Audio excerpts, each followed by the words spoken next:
So in this video, we're going to try to learn how to effectively look in sight where we're going if we're going to be doing any open water swimming at all. So if you're a triathlete, military swimmer, or want to get out there in the rivers, lakes, or ocean, it's really important for you to understand how to efficiently get that sight and see where you're going without coming to a complete stop.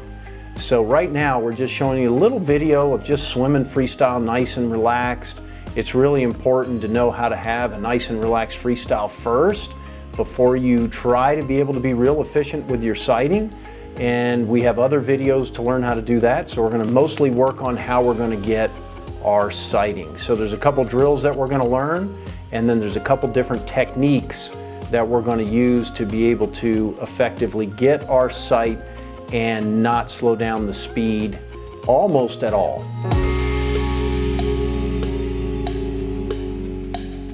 Okay, here's a different angle so you can see the hand placements. I have a separate video that teaches how to swim straight.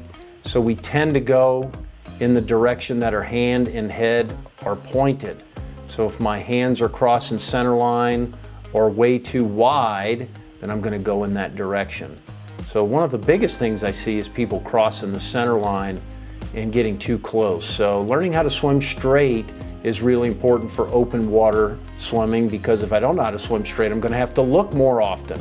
So this video is primarily about sighting efficiently, but one of the best things you can do is learn how to swim straight first, as straight as you can, and then learn how to sight effectively.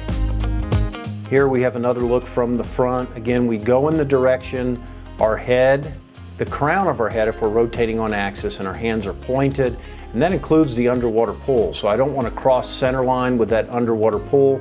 I want to make sure that entry is in front of the head to just outside the shoulder. I'd rather you err in having that entry a little too wide than crossing center line. So this is just an example of being a little wider with my entry. And even though I feel like I'm a lot wider than this even, you can tell I'm not real wide, but I am wider than I normally swim.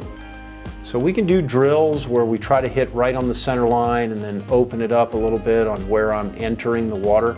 And you have world-class swimmers entering, you know, right on that center line to entering just outside the shoulder. We've seen some sprinters recently do wider entries and break some records. So play around with that a little bit, but you're safer in swimming straight to have a little bit of a wider entry.